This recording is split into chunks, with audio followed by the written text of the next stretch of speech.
Y los escribas murmuraban diciendo: este a pecadores recibe y con ellos come.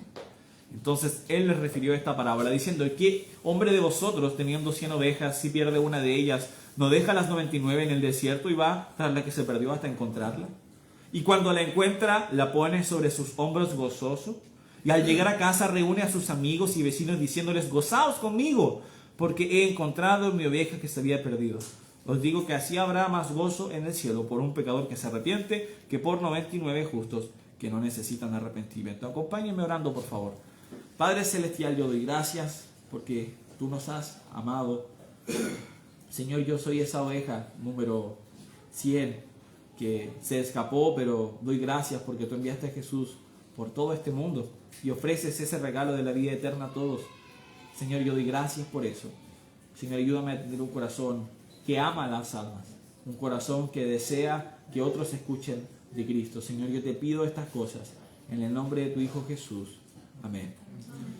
Ok, yo he estado con todo el texto de Lucas 15 ya por bastante tiempo, porque hace no mucho hermana Soledad me hizo una pregunta acerca de la parábola del Hijo Pródigo, que es a la que vamos a llegar, y yo le di una respuesta, y después el pastor me había recomendado: Nacho, quiero que escuches esto. Yo lo escuché y justo la persona mencionó como 5 o 10 minutos la parábola del Hijo Pródigo.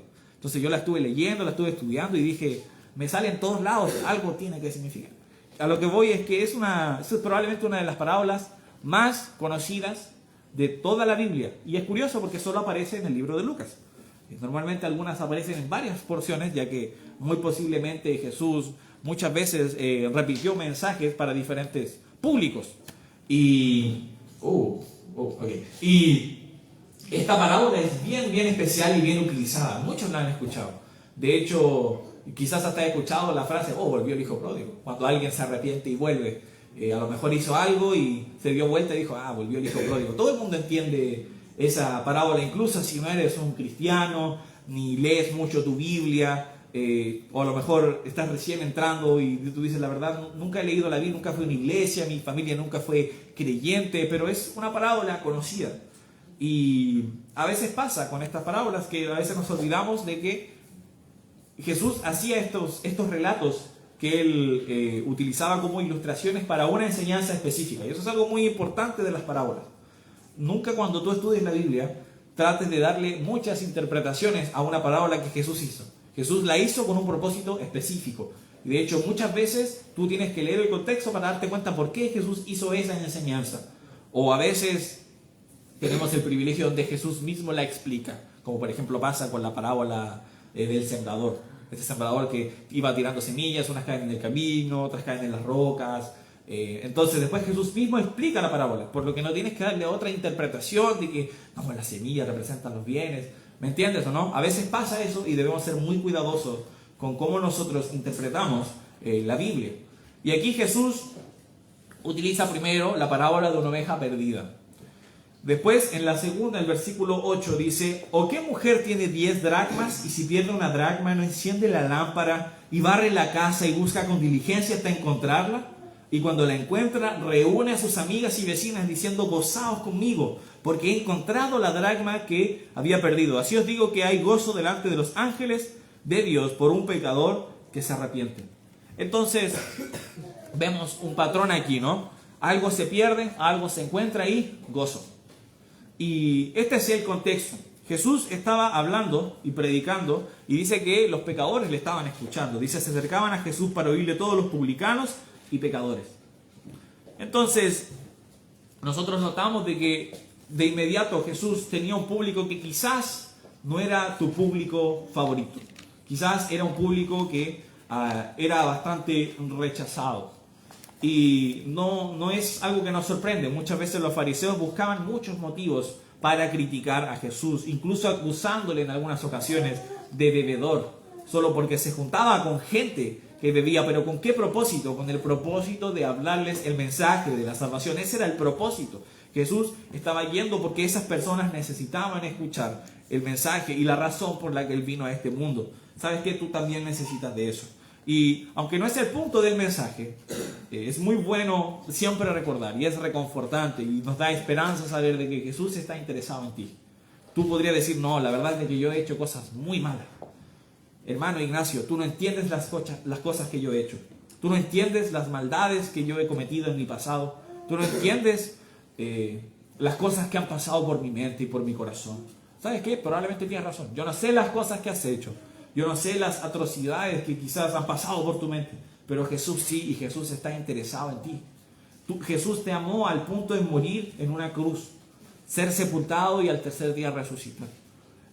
Cada vez que tú piensas que Dios no puede estar interesado en mí, no, Dios está interesado en ti. Por eso Jesús fue a la cruz. Y aquí vemos de que Jesús nunca hizo acepción de personas, sino que se acercó a estas personas de mala fama.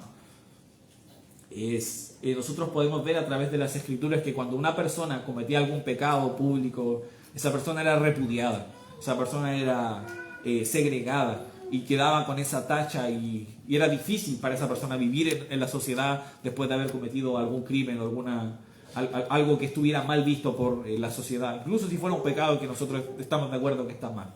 Por ejemplo, vemos eso con la mujer adúltera, que esa mujer que fue infiel a su esposo luego la querían apedrear y básicamente llevaron a Jesús como para que la condenara y Jesús, muy inteligente, muy sabio, él le dijo: el que esté libre de pecado que tire la primera piedra. Y de hecho todos se van yendo y solo queda Jesús, y Jesús, que no tenía pecado, tampoco le juzga y le perdona. ¿Sabes qué? A Jesús le importan personas como ella, le importan personas como tú, no importa lo que hayas hecho. No eres demasiado pecador para que Cristo no pueda salvarte. De hecho, aquí se acercaron a estas personas, este grupo de personas, y de entre ellos aparecen los publicanos. Y los publicanos en particular, no sé tú, pero quizás la palabra pecadores la entiendes, pero la palabra publicanos es un poquito más extraña, quizás no te suena tan conocida. Ellos eran las personas que se encargaban de recolectar el impuesto de los judíos hacia los romanos, y ellos también eran judíos. Entonces eran judíos quienes los romanos utilizaban para extraer un impuesto de los propios judíos y luego se lo entregaban a Roma. Y ellos eran vistos de manera muy mala, porque es como una traición. Tu compatriota te está sacando dinero para darte a quienes te están oprimiendo. Entonces estaban vistos de manera muy mal. Y aparte, nosotros vemos en algunas partes de la Biblia que se menciona que tenían la práctica de cobrar de más. Entonces, si a lo mejor tú tenías que pagar una cierta cantidad de monedas, quizás ellos te cobraban el doble, entregaban lo que correspondía a Roma y se tiraban el resto, lo que quedaba de poquito. Entonces, ellos eran conocidos por tener mucho dinero, pero ser personas deshonestas. Entonces, nadie les quería, incluyendo obviamente los fariseos, nadie les quería. Pero Jesús sí se acercaba a ellos. Nuevamente, quizás tienes una mala fama en tu entorno laboral. Puede suceder. Esas cosas pueden pasar por errores del pasado, por malas decisiones. ¿Sabes qué? Cristo te ama. Cristo quiere que tú te acerques a Él. Y Él quiere que tengas una relación personal con Él. Debes acercarte a Jesús. Entonces, ¿cuál era la reacción de los fariseos al ver a Jesús acercarse a estas personas pecadoras? La reacción que nosotros esperaríamos o la ideal podría ser que se alegraran. Esas personas necesitan de Cristo, de un buen maestro, qué bueno que están escuchando. Pero ¿cuál es la reacción de ellos? Dice, y los fariseos y escribas murmuraban, diciendo: a pecadores recibe y con ellos come. Entonces no estaban contentos, sino que dijeron: oportunidad para hacer caer a Jesús.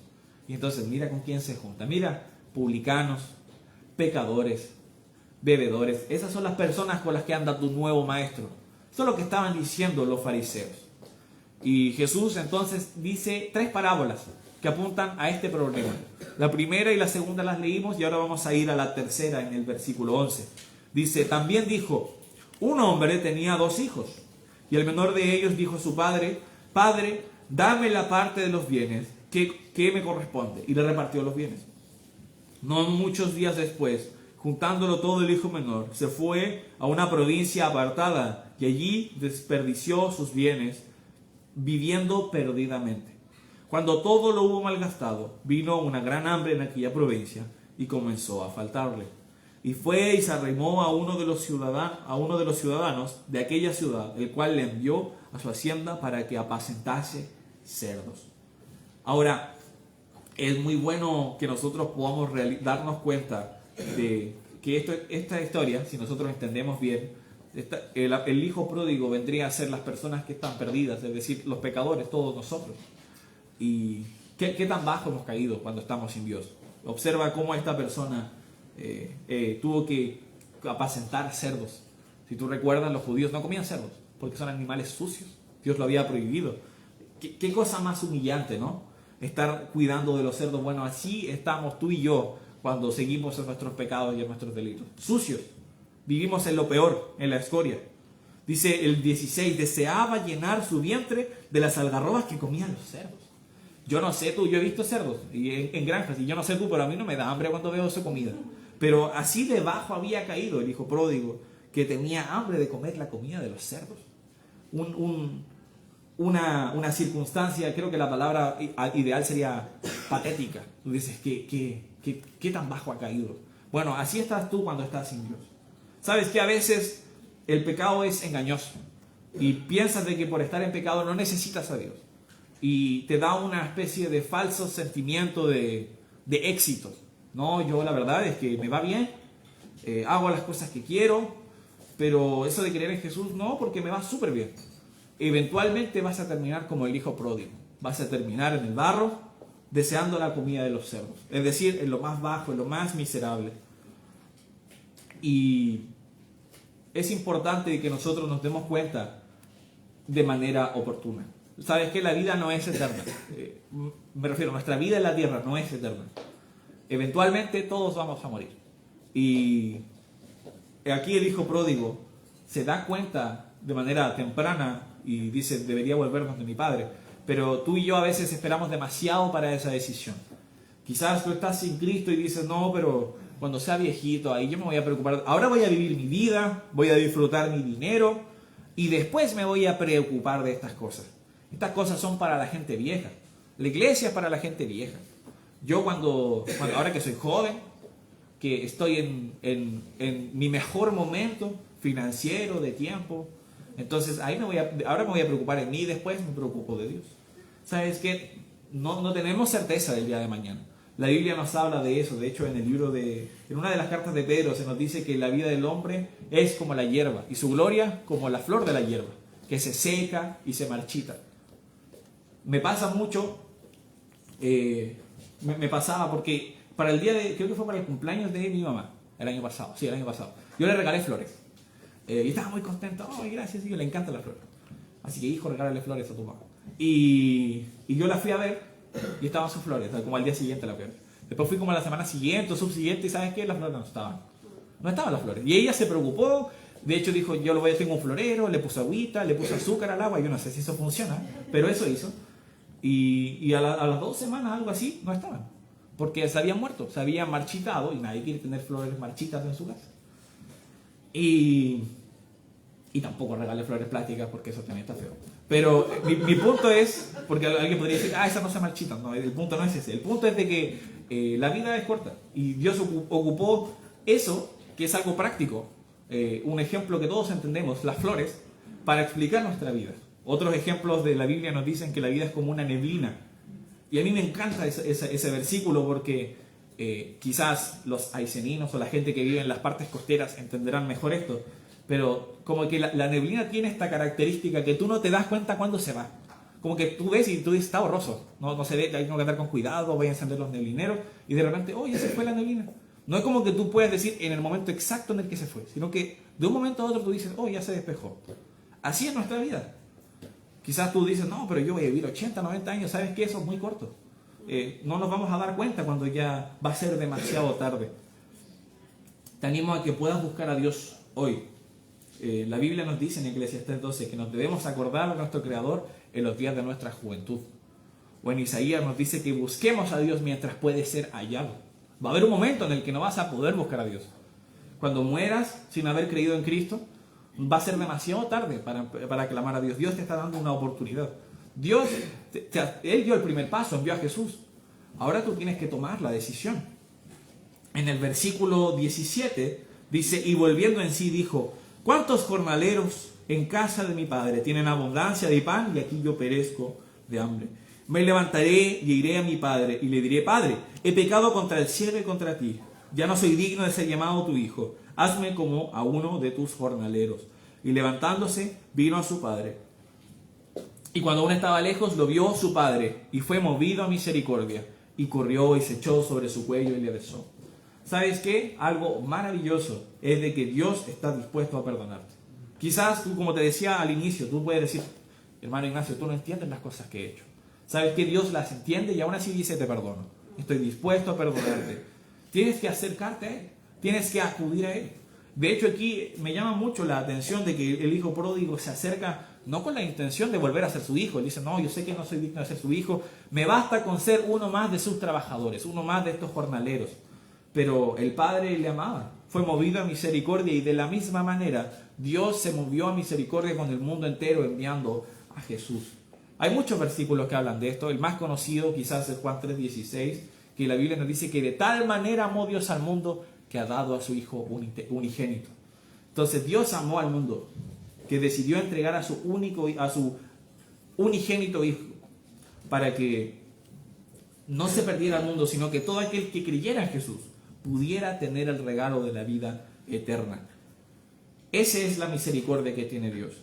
Dios ama al pecador, aunque no ama al pecado, aunque no ama a las personas que se gozan y se mofan, o mejor dicho, esta actitud y esta vida desenfrenada de hacer pecado y que no me interesan las consecuencias.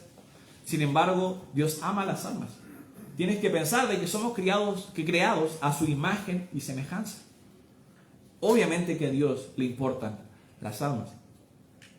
El 21 dice, y el Hijo le dijo, Padre, he pecado contra el cielo y contra ti, ya no soy digno de ser llamado tu hijo. Pero el Padre dijo a sus siervos, sacad el mejor vestido y vestidle, y poned un anillo en su mano, y calzado en sus pies, y traed el becerro gordo, y matadlo, y comamos y hagamos fiesta. Porque mi hijo muerto era, ya revivido, se había perdido, y es hallado. Y comenzaron a regocijarse. Qué maravilloso es esto, ¿no? La Biblia nos dice que hay gozo en el cielo cuando un pecador se arrepiente. Si tú tomas la decisión de creer en Jesús, va a haber gozo en el cielo. Es algo importante que nosotros debemos hacer. Me gusta esta celebración que hacen bien patagona, ¿no? Matemos una vaca, matemos un cordero. Y este es el punto de la parábola. A veces, y con mucha razón, pero a veces esta parábola se ocupa para hablar del Evangelio. Y la verdad es que se presta para eso. Porque habla mucho acerca de esto, de el que se perdió y luego que volvió y el Padre le aceptó con brazos, porque de eso está hablando. El hijo pródigo es la persona que está perdida y que luego se arrepiente y el Padre le recibe y hay gozo en el cielo. Pero el punto que estaba atacando Jesús con esta parábola era otro. Era otra la enseñanza que quería dejar. Y empezamos a ver eso en el versículo 25. Dice, y su hijo mayor estaba en el campo y cuando vino, llegó cerca de la casa y oyó la música y las danzas. Y llamando a uno de los criados, le preguntó qué era aquello. Y le dijo, tu hermano ha venido y tu padre ha hecho matar el becerro gordo por haberle recibido bueno y sano. Entonces se enojó. Entonces, quiero que prestes atención a las primeras palabras que habíamos leído. La oveja se perdió. La oveja se encontró. Y después, ¿qué hubo? Gozo.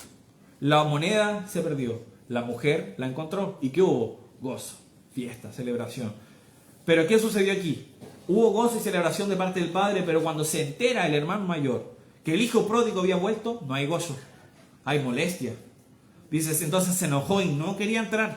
Salió por tanto su padre, le rogaba que entrase. Mas él respondiendo dijo al padre, he aquí, tantos años te sirvo, no habiendo desobedecido jamás, y nunca me has dado ni un cabrito para gozarme con mis amigos. Pero cuando vino tu hijo, que había consumido tus bienes con rameras, has hecho matar para él el becerro gordo. Mira la actitud que tiene el hermano mayor. En vez de gozarse porque su hermano ha retomado los buenos caminos, ha vuelto al hogar, él dice, pero ¿cómo le recibes con fiesta? ¿Viste todas las cosas que hizo? ¿Cómo despilfarró su dinero y ahora viene con la cola entre las patas? Y tú le recibes con fiesta, con alegría, deberías castigarle, Esa es la actitud que tiene el hijo pródigo. ¿Y a qué estaba apuntando Jesús aquí? A la actitud que estaban teniendo los fariseos. Los fariseos, ¿cómo estaban reaccionando cuando Jesús se acercó a los pecadores y a los publicanos?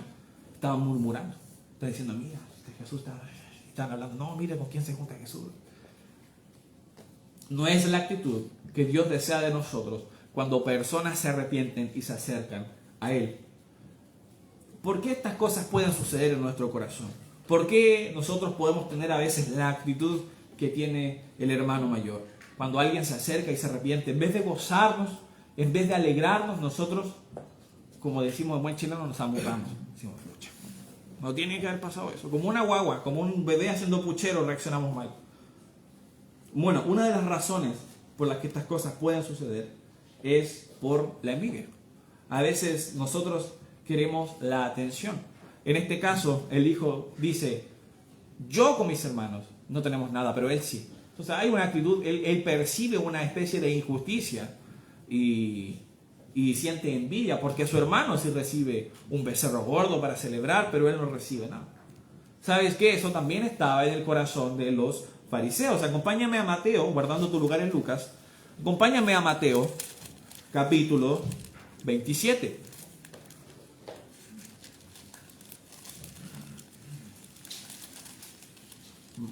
Mateo capítulo 27.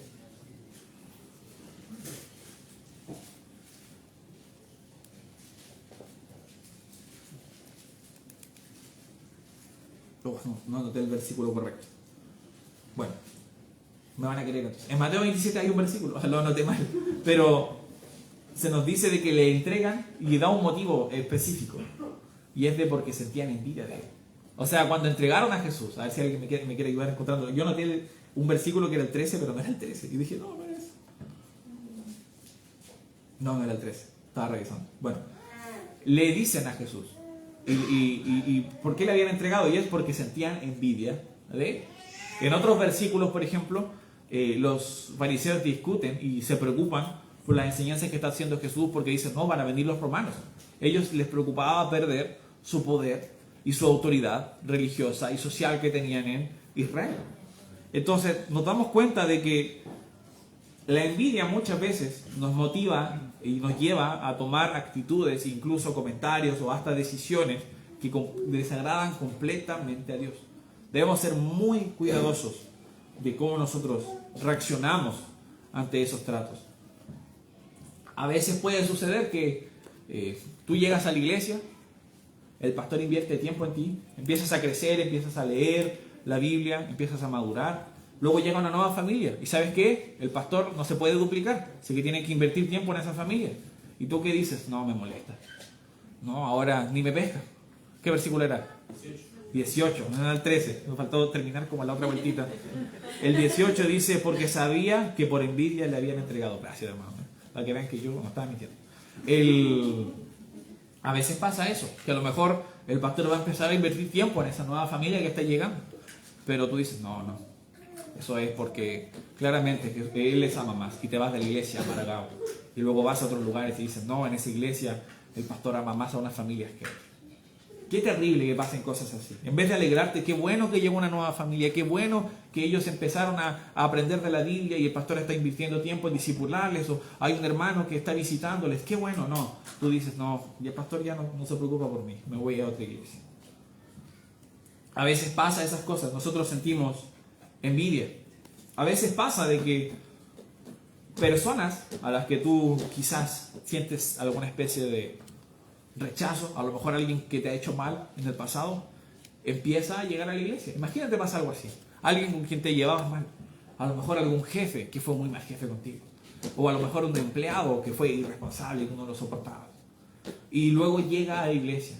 Y en vez de alegrarte, tú dices, pastor, que esta persona no llegue a la iglesia. ¿Sabes qué? Esta persona no debería venir con nosotros.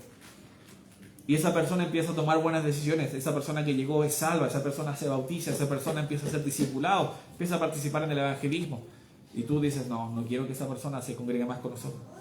No, cuando llegas a la iglesia, algo bueno que hacemos aquí todos es que nos saludamos a todos. Tú saludas a todos los hermanos con una sonrisa y a él ni lo saludas. ¿Sabes qué? Es dañino y es destructor en las iglesias tener una actitud así. Que nosotros tenemos que ser el centro de atención, el foco.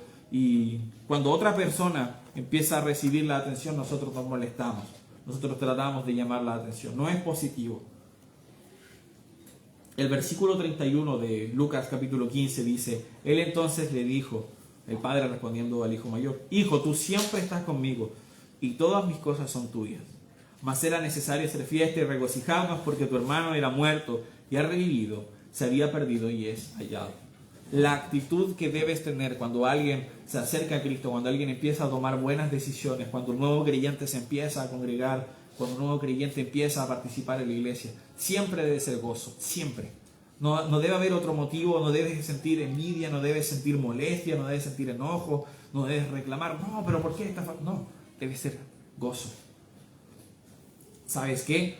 Muchas veces nosotros tenemos esta actitud que tenía Jonás. Acompáñame al libro de Jonás, su libro breve, acerca de un profeta, y Dios le mandó a que fuese a Nínive. Vamos a hacer el contexto bien rápido. Está en el Antiguo Testamento. Lo digo para mí porque Jonás, y si tú recuerdas, en esta historia Dios le dice: ve a Nínive y predícales. Ahora Jonás hace todo lo contrario, compra un boleto y va a Tarsis, la dirección contraria. Si para allá estaba Nínive, como le dijeran: Jonás, anda a Puerto Aysén, se fue a Balmaceda, nada que ver. Y Jonás no lo hizo, y nosotros nunca se nos menciona específicamente por qué él tenía un odio hacia los ninivitas. Sí sabíamos de que lo que no quería es que ellos se arrepintiesen. Él quería que los ninivitas fueran castigados por Dios. Pero nunca se nos especifica exactamente el por qué. Lo que muchos eruditos y estudiosos nos hacen saber, estudiando el contexto histórico, es de que muy posiblemente los ninivitas eran un pueblo muy cruel, muy macabro, un pueblo que torturaba a las personas y conocidos por su crueldad, también relacionados con grandes naciones, y en Jonás había este resentimiento, este deseo de que ellos murieran. Pero Dios es un Dios misericordioso. ¿Sabes qué? Después de que Jonás, tú quizás conoces la historia, desde el barco viene una gran tormenta y al final tienes que echar a Jonás por la borda, y un gran pez traga a Jonás y está 3 días y 3 noches en la panza de ese pez, en su vientre, y luego es escupido a tierra y Dios le da otra oportunidad. Jonás, tienes que ir a predicar a Nínive, y Jonás le obedece, predica, y milagrosamente Nínive se arrepiente. Esto es algo maravilloso, la ciudad completa se arrepiente, hasta el líder de Nínive se arrepiente de las maldades que habían hecho, y esto a Jonás le molesta. ¿Cuál debería ser nuestra actitud? Imagínate cuán terrible y feo suena que, por ejemplo, tú y yo vamos a la iglesia que estamos comenzando en Puerto Aysén. Una persona es salva y nosotros nos enojamos. Nos enojamos porque los ayseninos me caen mal porque la ciudad es más bonita. Podría llegar a decir algo así. Sé que suena ridículo, pero ¿sabes qué? Jonás no quería que esos ninivitas murieran. Quiero que pienses en lo atroz y lo feo que suena eso y cómo contradice el carácter de Dios. En el versículo 1 del capítulo 4 de Jonás dice: pero Jonás se apesadumbró en extremo y se enojó. Lloró a Jehová y dijo: ahora Jehová, ¿no es esto lo que yo decía estando aún en mi tierra? Por eso me apresuré a huir a Tarsis, porque yo sabía que tú eres Dios clemente y piadoso, tardo en enojarte y de grande misericordia, y que te arrepientes del mal. Me gustaría hacer una pequeña apreciación cuando tú lees la palabra arrepentirse en el contexto de Dios. No quiere decir de que Dios se equivocó y dijo: ups, me equivoqué, voy a hacer otra cosa, sino que simplemente significa cambiar una decisión. Arrepentirse básicamente es: yo voy a hacer esto y después digo: no, voy a hacer aquello. Y muchas veces en nuestro contexto es porque hicimos algo malo. Por eso la Biblia nos dice que nos debemos arrepentir. Pero Dios no hizo algo malo, simplemente cambió de decisión. Él escuchó a los ninivitas, que ellos se arrepintieron, y en vez de destruirlos decidió no destruirles. Entonces es bueno tener esa apreciación. Dios no se equivoca cuando la Biblia dice que Él se arrepiente. Y en el versículo 3 dice: ahora pues, oh Jehová, te ruego que me quites la vida, porque mejor me es la muerte que la vida. Qué dramático, ¿no? Él a ese punto decía: Señor, ahora que los ninivitas han sido perdonados, prefiero morir. Qué terrible que nuestro corazón a veces es así. Tú quizás puedes decir: yo no soy así, hermano, pero ¿sabes qué? A veces ese resentimiento, esa falta de atención, tú dices: ¿sabes qué? No quiero ver a ninguno de estos hermanos nunca más. Así era el corazón de Jonás, así estaba. Jehová le dijo: ¿haces tú bien en enojarte? Y me gusta porque aquí tú te vas a dar cuenta de que Dios es paciente y trata con el problema de Jonás de una manera en la que él entiende y en la que tú y yo también podemos entender. El versículo 5 hasta el 11 nos explica cómo Dios puede hacer, cómo Dios puede perdonar, por qué a Dios es tan importante las personas. Dice el versículo 5, y salió Jonás de la ciudad y acampó hacia el oriente de la ciudad y se hizo allí una enramada y se sentó debajo de ella a la sombra hasta ver qué acontecería en la ciudad. Y preparó Jehová Dios una calabacera, la cual creció sobre Jonás para que hiciese sombra sobre su cabeza y le librase de su malestar, y Jonás se alegró grandemente por la calabacera. Pero al venir al alba del día siguiente, Dios preparó un gusano, el cual hirió la calabacera y se secó. Y aconteció que al salir el sol, preparó Dios un recio viento solano. Y el sol hirió a Jonás en la cabeza y se desmayaba y deseaba la muerte, diciendo, mejor sería para mí la muerte que la vida. Entonces dijo Dios a Jonás, ¿tanto te enojas por la calabacera? Y él respondió, mucho me enojo, hasta la muerte. Y dijo Jehová, tuviste tu lástima de la calabacera, en la cual no trabajaste ni tú la hiciste crecer, que en espacio de una noche nació y en espacio de otra noche pereció. ¿Y no tendré yo piedad de Nínive, aquella gran ciudad donde hay más de 120,000 personas que no saben discernir entre su mano derecha y su mano izquierda y muchos animales? Quiero que aquí te des cuenta cuán importantes son para Dios las personas. Jonás solo veía personas que merecían la muerte, pero Dios veía personas que Él se había preocupado en crear. ¿Sabes qué? Cada uno de nosotros es único. Ninguno de nosotros fue un error. Dios ama a todas las personas por igual. La Biblia nos dice que desde el vientre Dios nos va formando. A Dios le importa cada vida. Y aquí utiliza una muy buena manera de explicar a Jonás cuán importante eran para él. Entonces se nos dice que Dios hace crecer una calabacera sobre su cabeza para que le haga sombra y le proteja.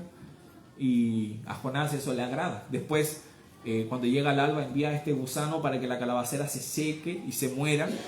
Y él dice que el sol y el viento hieren a Jonás, y Jonás nuevamente cae en esta actitud tan dramática, ay, prefiero morirme.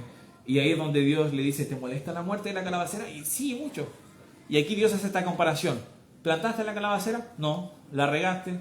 Tampoco. ¿Hiciste algo para que esta calabacera creciera? No. ¿Y cómo no me va a molestar la muerte de los ninivitas? Yo les hice. Dios se preocupó de la creación de cada uno de esos 120,000 ninivitas. Nosotros no somos la excepción. Y las personas a las que que se acercan a nuestra iglesia tampoco son la excepción. ¿Sabes qué? Si hay una persona que se acerca y cree en Jesús, nuestra actitud debe ser gozo. Siempre debe ser gozo. No debemos estar pensando en nuestra atención, porque Dios les ama. Dios les ama porque les creó, y Dios desea que cada persona pueda proceder al arrepentimiento. Acompáñenme a leer esto en Segunda de Pedro. Segunda de Pedro capítulo 3, el versículo 9.